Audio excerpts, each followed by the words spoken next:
All right, Sandra, let's bring in House Majority Leader Steve Scalise. He is with us on this busy day. Mr. Majority Leader, thank you so much for being with us. I don't know how much of Mayorkas you got a chance to hear, but I'm wondering what you thought of what he said. Lindsey Graham, a short time ago on our air, referred to him as Baghdad Bob in that press conference. Well, John, Sandra, I appreciate the attention y'all have been given to this, because when you listen to Secretary Mayorkas, over and over again, he continues to spread this false narrative that the border's not open. What border is he talking about? Cuba's border? I have no idea if he knows just how bad this problem is. He created it. President Biden created it. They don't want to solve the problem. We're bringing a bill today. We're going to pass just in the next few hours off the House floor that will secure America's border. And the president opposes that bill. So that tells you exactly where the Biden administration is. They want an open border. They created an open border. Secretary Mayorkas knows it. He's not shooting straight with the American people. But the American people are watching this. They know what they see. They see a wide open border, record numbers of people coming in illegal, 5 million minimum in the last 2 years since he's been president. And it's only getting worse. It's creating drug problems where we're seeing 300 young kids a day dying in America from fentanyl and other drugs coming over our open southern border because of Joe Biden's policies. They don't care about this problem. House Republicans are taking action today to fix it. It's time the Senate and the president get engaged in this fight. Leader Scalise, great to have you and good to see you. We had our team put together a chart real quickly so we could clearly show this surge in border encounters over the past 2 years since President Biden took office. Clearly see the first few years on your chart there, and starting in 2020, it has gone straight up to the point of the number of undocumented migrant crossings at the southern border in the last year, topped 2.8 million, breaking any record we have ever seen at that border. And he just said, Mayorkas, that they've been preparing for this and throwing every single resource they have at it, and this is the result. If this is the best they've got, they all ought to resign right now, because this is a national embarrassment. What's happening? Look, the New York Times just did a report a few days ago that said the Biden administration lost track of 85,000 young kids that have come across our border illegally. How do you lose 85,000 young kids? Where are they? There's human trafficking going on. That's well documented. There's all kind of other abuses. The drug cartels are controlling America's southern border. Does this president have no concern for the loss of human life that we're seeing every single day? 300 young kids a day dying just from the drugs coming across our open southern border, and he won't do a thing about it. House Republicans are. We're going to pass a bill today. I want the president to finally look at this and say, you know what? It's time we join with Republicans to do something. We're not going to wait for him. If he's going to create this crisis, we're going to pass a bill to fix it. The American people are going to be watching this vote today. It's not too late for them to call their member of Congress and say, how are you going to vote today on the Securing America's Border Act? It's on the floor in about 2 hours.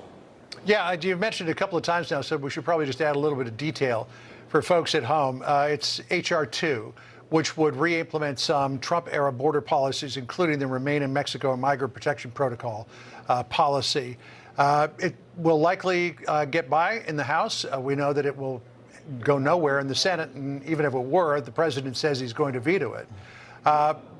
But I'm wondering what is the strategy here to say, here's what we as Republicans are doing, and then hang that around the president's neck as the border comes unglued? Well, John, I think the American people are watching this and are getting more vocal. They're seeing how bad it's been, but it's getting worse. With the end of Title 42 today, it's getting dramatically worse. So I think people are going to get engaged. I don't think it's a given that this bill's dead in the Senate, because there are a lot of Senate Democrats who are hearing from their constituents. And you know what, if they're not?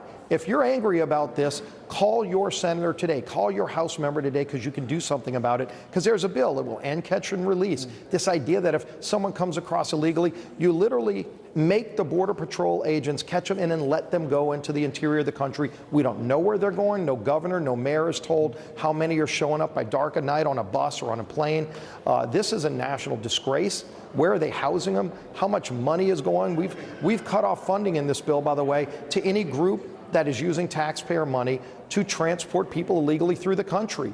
We end that in this bill as well. We give Border Patrol agents the actual tools they need. They're doing a wonderful job. I've embedded with our Border Patrol at the border just about a year ago, and they will tell you what the problem is. They don't have the tools they need. We give them those tools in this bill as well so they can do their job, and we allow for the hiring of more Border Patrol agents, not to process people to come here illegally, but to actually secure America's border and get back to a functioning legal immigration system. Congressman, I'll ask you a similar question I just asked Senator Graham, because I do believe it's an important one and one that's on the mind of most Americans as they see these images. And I know it's something you and I have talked a lot about in recent years. But what is the cost to the average hardworking American family? Senator Graham ultimately said their sovereignty.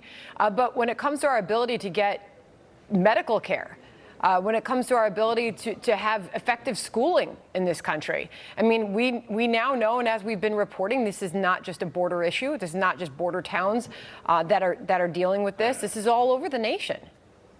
Sandra, every town in America today is a border town because of President Biden's open border. They're not just staying in Texas. I spoke to Governor Abbott yesterday. He's right there on the front lines, and we've seen the devastation in Texas. It's all around the nation. They're sending them all throughout the country into communities. They're going to end up at schools. How are they going to house? How are they going to school these young children? Where are they keeping these people? If people are breaking laws, we've got a bill we're bringing next week that says, you know, some of these people coming illegally are violating laws. Where is the accountability there? People are asking these questions. The Biden administration, interestingly, will not tell people the answer to these questions. We're going to demand those. We're actually going to have hearings where we make them come in and give us the answers that the American people want to know. How many have come in illegally? Where are they being sent? How many are on the terrorist watch list? We know of dozens already that were captured on the terrorist watch list. Just wanted to mention, John, these images, back to live images right there, Brownsville, Texas, as it is just over and over again, one after the other, those migrants making this incredibly dangerous journey, crossing over the river there, swimming across, happening right now. Yeah, and if we could, Leader Scalise, just ask you one more quick question.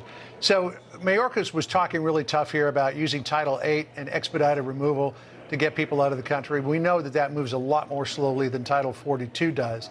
And the policy does nothing to stop people from getting into the United States in the first place. The only people who are doing that at the moment are the Texas National Guard with the concertina wire along the riverbank, stopping people from coming in.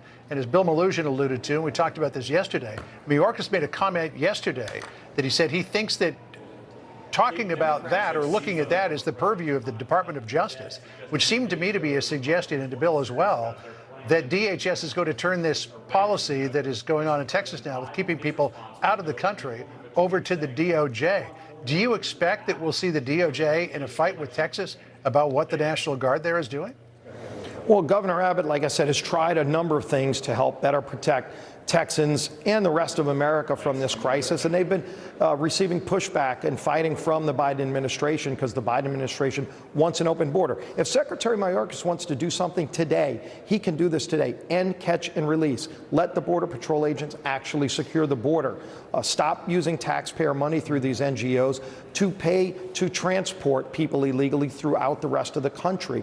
Get the Remain in Mexico protocol back in place. That was something President Trump negotiated. Start building the wall again. The money's there. They actually paid the contractors to abandon the work sites. We, in our bill, reinstate construction of hundreds of miles of border wall. All of those things were working. Joe Biden ended those himself. He could start them again today. If he was serious about the problem, clearly he's not. We are. Our bill does all of those things and more. The president opposes our bill because he doesn't want to secure the border. We're going to keep fighting to get this done. I think the rest of the country is going to be engaged in this in the weeks ahead, demanding the Senate pass our bill, demanding the president sign it. I think it's a fair question to ask whether we'd see this type of activity from the White House and Secretary Mayorkas if you didn't see the significant drop in this president's polls that we have in recent weeks and months leading up to this. And as we look at these pictures, it's going to get worse as the White House is predicting itself. Congressman, appreciate you joining us. Thank you. Thanks, Congressman. Good to see you.